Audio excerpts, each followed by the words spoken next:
Camera অফই আছে sir, camera অফই আছে। আসসালামু আলাইকুম গাইস, আশা করছি ভালো আছেন সবাই। তো আমাদের এই চ্যানেলটাতে দীর্ঘদিন পরে আমরা আবার হাজির হলাম বিশেষ একটা দিনে। এই দিনটার অপেক্ষায় ছিলাম বহু বছর, দীর্ঘ 17 বছর এই বাংলাদেশের মানুষ সুস্থভাবে কাউকে ভোট দিতে পারে নাই।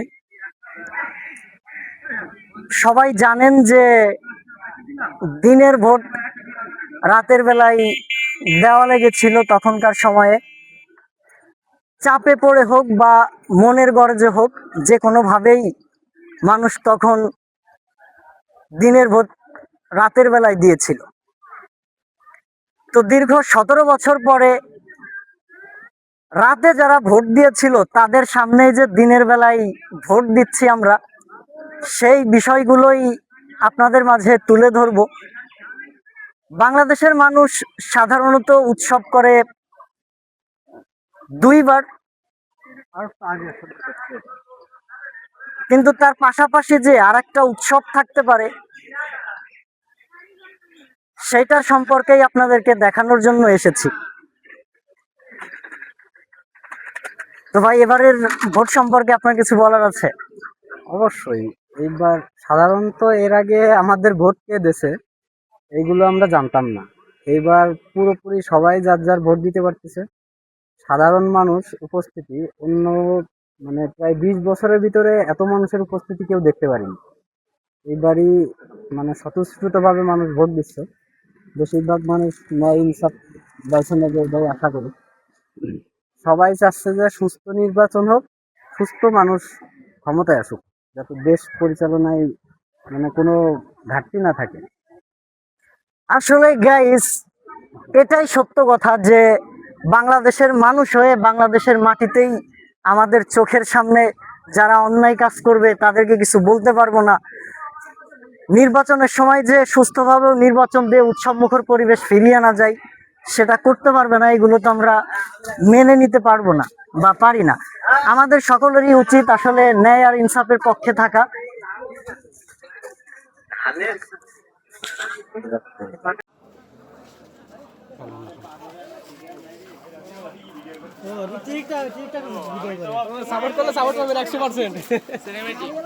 Thank you.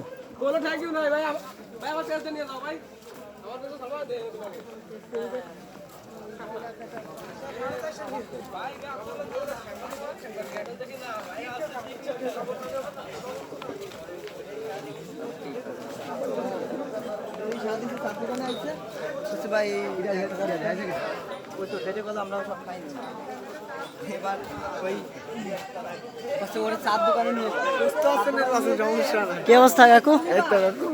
নির্বাচনের কি দেখি খবর? এই আছে, সুস্থ নির্বাচন আছে, কোনো সমস্যা নাই ইনশাআল্লাহ। তারপর রিপ্লে আবার অনেকদিন কি কি কি জন্য না এর আগে কি জন্য একটা টিকটকার নিয়ে বলছিলেন? ও আচ্ছা, না এই বয়েসটা আর কি, যে বয়েসটা ছিল এর আগে।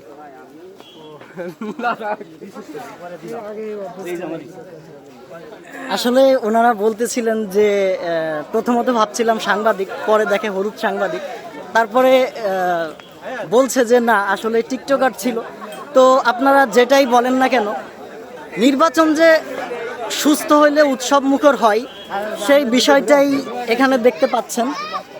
একদম আমাদের কাছে মনে হচ্ছে যে এখানে একটা উৎসব লেগেছে, আর এই উৎসব মুখর পরিবেশ প্রত্যেকটা মানুষ যে কিভাবে এনজয় করছে সেই মুহূর্তটাই আপনারা দেখতে পাচ্ছেন।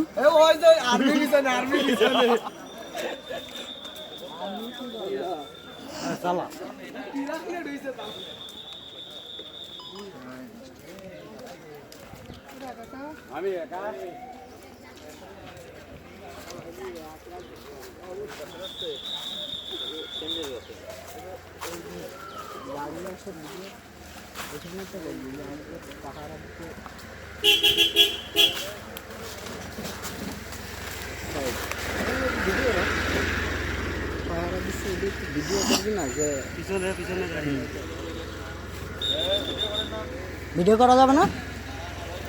এটা এমনি না, ভিডিও চালু নেই স্যার। গণমাধ্যম কর্মী। না, আমাদের একটা চ্যানেল আছে, আমরা our family. Our family. Our family. আচ্ছা, আপনার চ্যানেলের কই কি সার্টিফিকেট কোথায় আছে? আপনি কে পারমিশন? না, আমরা আসলে নতুন করে শুরু করতেছি তো, পার্সোনাল একটি। আপনি কি জানেন এই নির্বাচন চলতেছে, জাতীয় সংসদ নির্বাচনে যে বিধিনিষেধ আছে, এই বিধিনিষেধ সম্পর্কে আপনার কি ধারণা আছে? অফ করেন, ক্যামেরা অফ করেন। ক্যামেরা অফই আছে স্যার, ক্যামেরা অফই আছে, মানে কোনো ফুটেজ নেই আর কি। এখানে কোনো টিভি চ্যানেল, কোনো গণমাধ্যম কর্মী কেউ এখানের ভেতরে আসতে পারবে না। আচ্ছা, ঠিক আছে, ভোট কেন্দ্রে প্রবেশ করতে পারবেন না। তাহলে কেন আপনি বন্ধ করতেছি স্যার। বন্ধই আছে। আসসালামু আলাইকুম। আপনারা দেখছেন ভিডিও আমরা এখানে আসলে থামাই দিতে হয়েছে, কারণ সেনাবাহিনীর বাধার মুখে পড়ছিলাম। তারা বলতেছিল যে ব্লগিং ভিডিও কিংবা অন্যান্য ভিডিও করা যাবে না, কিন্তু আমরা দেখেছি যে অন্যান্য বিভিন্ন জায়গায় কেন্দ্রের ভিতরের পর্যন্ত ভিডিও করতেছে। যাই হোক, আমরা আর ভিডিও আগাইনি, আমরা এখানেই শেষ করে দিলাম। আপনারা ভালো থাকবেন, আমাদের সাপোর্ট করবেন। আমাদের 6 নং ওয়ার্ডে ভোট কেন্দ্রের পরিস্থিতি কেমন ছিল সেটা জানার জন্যই আমরা ক্যামেরা ধরেছিলাম, ব্লগ ভিডিও করার চেষ্টা করেছিলাম। আসলে পরিস্থিতিটা কেমন ছিল, বিশৃঙ্খল হচ্ছিল নাকি হওয়ার শঙ্কা ছিল, এই সমস্ত বিষয় খুঁটিনাটিগুলো আমরা তুলে ধরার জন্য ক্যামেরাটা ধরেছিলাম। কিন্তু শেষ পর্যন্ত সেনাবাহিনীর বাধা পাওয়ার পরে আমরা আর ভিডিওর কাজ আগাইতে পারি নাই। আমরা আইনের প্রতি শ্রদ্ধা দেখিয়ে আমাদের আজকের ভিডিওটি এখানেই শেষ করছি। তো যারা ভুল বুঝছিলেন যে আমাদেরকে শুধু শুধু মারধর করছে বা মারতে গিয়েছিল, আসলে এটা রটানো হয়েছে বেশিরভাগই। আমরা মূলত সেনাবাহিনীর সাথে আমাদের ভিডিও করার বিষয় সম্পর্কে কথা কাটাকাটি করছিলাম। আমরা তাদেরকে বোঝাচ্ছিলাম যে আমাদের এই কেন্দ্রের পরিস্থিতি কেমন, আসলে ভয়ানক ছিল নাকি স্বাভাবিক ছিল, সেটার কথা তুলে ধরার জন্য, সাধারণ মানুষকে দেখানোর জন্যই আমরা এখানে ক্যামেরাটা ধরেছি। আমরা কোনো অন্যায় কাজের জন্য না, আমরা সাধারণ জনগণকে সাধারণ খবরটা পৌঁছানোর জন্য ক্যামেরাটা ধরেছিলাম। কিন্তু তিনারা পরবর্তীতে বলে যে এখানে ক্যামেরা ধরা যাবে না, তারপর থেকে আমাদের ভিডিও এন্ডিং। আসসালামু আলাইকুম গাইজ, ভালো থাকবেন, এই পেজের সাথেই থাকবেন। এরকম সত্য নিউজ বা সত্য কথাগুলো তুলে ধরবো আমরা আপনাদের জন্য। ভালো থাকবেন।